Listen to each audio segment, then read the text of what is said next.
আর আজকে আমার কর্তামশাই একদম গুড বয় হয়ে গেছে। এই দেখো কি শুরু করেছে লাফালাফি। কি করছো ঝুড়ি ফুড়ি নিয়ে? পেঁয়াজ 4টে আছে, হয়ে যাবে না? হ্যাঁ হয়ে বেশি। ডিমের ঝোল করবে না কারি করবে না কষা করবে? আমি তোমায় সেদ্ধ করে দিয়েছি, আমি করতে পারবো না। ও তুমি তো এখন কাজ করছো না। ভাত বসিয়ে দিয়েছে আর আমার দিকে ক্যামেরা ধরো। এদিকে ডিম সেদ্ধ করেছে আমার দিকে। আচ্ছা তুমি আমায় কি বলেছো যে আমি রান্না করব, মানে তুমি মানে সুস্মিতা রান্না করবে, বন্ধুরা এরকম বলেছে।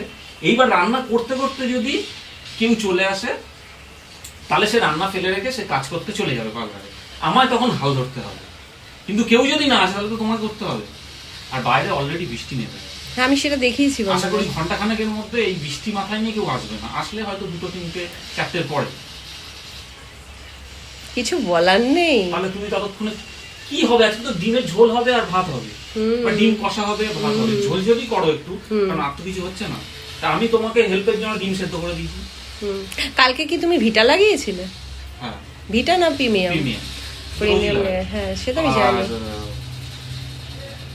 পেঁয়াজটা আমি কেটে দিচ্ছি, আর একটু ডিমের ঝোলে আলু দাও না, আজকে আলু দিয়ে করো, ঠিক আছে? ওকে ওকে চলো। লাফালাফি শুরু করে দিয়েছে এইটুকুনি কাজ করার জন্য। মানে কি বল, কি করে রান্না করো? আচ্ছা আচ্ছা যখন বায়নাগুলো করো, যাক কষ্ট যে বোঝো এটা ভেবেই ভালো লাগে। তা চলো বন্ধুরা, আবার পরে আসছি। রূপকবাবু চিন্তায় পড়ে গেছে কি করবে।